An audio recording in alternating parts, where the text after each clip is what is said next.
chez nos voisins et en Allemagne plane à nouveau l'ombre de la fraction armée rouge. Vous vous souvenez peut-être de cette organisation terroriste d'extrême gauche. C'était il y a quelques années ça, dissoute bien sûr. Mais voilà que 3 membres présumés, toujours en cavale d'ailleurs, ont refait parler d'eux récemment. Et cette affaire, évidemment, a fait les gros titres de la presse allemande, mais pas seulement la presse, évidemment, émotion générale. Qu'est-ce qui s'est passé? Bonne question, on va la poser à Amaury Guibert, notre correspondant permanent en Allemagne. Bonjour Amaury, racontez-nous ça. Bonjour William, bonjour à tous. Effectivement, c'est une affaire dont on a beaucoup parlé parce que la fraction armée rouge, la Rote Armee Fraktion, comme on dit en allemand, c'est toujours un sujet très sensible ici en Allemagne. Le groupe terroriste a ensanglanté l'Allemagne de l'Ouest dans les années 70 et 80, une série d'attentats, d'assassinats qui ont coûté la vie au total à plus de 30 personnes. Mais on pensait que c'était de l'histoire ancienne, que la page avait été tournée, surtout depuis 1998 quand le groupe a annoncé sa dissolution. Mais en fait, certains membres sont restés dans la clandestinité, notamment les membres de la 3e génération, ceux qui avaient rejoint le groupe sur le tard, et ce sont eux qui sont aujourd'hui dans le viseur de la police allemande. La police a acquis la certitude que 3 ex-membres de la RAF avaient commis des braquages l'année dernière. Alors est-ce que ça signifie que la fraction armée rouge est de retour, qu'elle se prépare à passer de nouveau à l'action? On va voir cela dans ce sujet que nous avons réalisé avec Brice Boussoir et Michaela Wert. L'émission phare sur les faits divers de la télévision publique allemande a reconstitué le braquage. 3 personnes lourdement armées s'attaquent à un fourgon de transport de fonds. Mais malgré les tirs de sommation, les convoyeurs restent enfermés dans leur véhicule blindé et les braqueurs repartent bredouille avec leur cabas. Tout cela s'est produit en juin dernier sur ce parking de supermarché. Et sur les lieux, les enquêteurs ont retrouvé des indices très intéressants.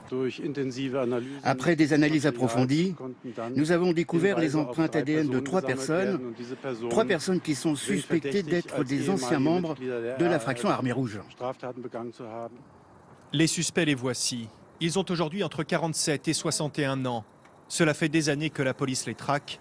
C'est la 3e génération de la fraction armée rouge, soupçonnée notamment d'avoir fait sauter cette prison en construction en 1993. On ne sait pas grand-chose sur cette 3e génération. Sur les 10 meurtres qui lui sont imputés, un seul a été résolu. Il y a encore plein de zones d'ombre. Les enquêteurs savent en revanche que le trio a déjà réalisé un braquage retentissant. C'était en 1999. Le butin, 1 million de marks, soit 500 000 €. Mais l'argent aurait été vite dépensé, car vivre dans la clandestinité, cela coûte cher.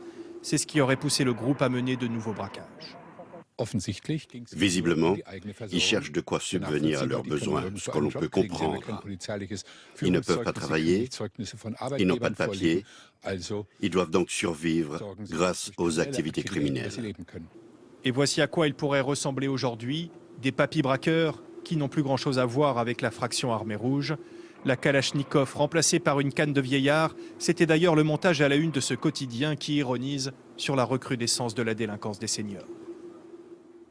Juste une dernière question, Amaury. Qu'est-ce qui sont devenus les autres membres de la fraction armée rouge, ceux qui étaient en prison? Certains sont libres aujourd'hui?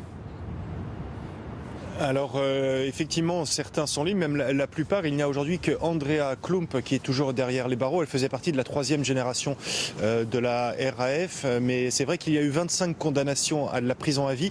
Mais beaucoup de condamnés ont bénéficié soit de grâce présidentielle, soit de libération anticipée. Et ces libérations anticipées ont à chaque fois provoqué d'intenses polémiques ici en Allemagne. Les familles de victimes du groupe terroriste ont souvent été choquées par les propos de ces ex-membres de la RAF qui, très souvent, ne regrettait rien. Ce fut le cas par exemple de Christian Klar. Il avait été condamné à la prison à vie. Il a effectué 26 ans de prison et puis il a été libéré en 2008 et lui n'a jamais exprimé le moindre regret sur ce qui lui était reproché ou ce que l'on reprochait à la RAF, que ce soit pendant sa détention ou même après depuis sa libération. Merci beaucoup Amaury. À bientôt cette semaine. On savait que le sommeil était indispensable à certaines fonctions du cerveau. Nous verrons que dans quelques instants, une nouvelle étude va encore plus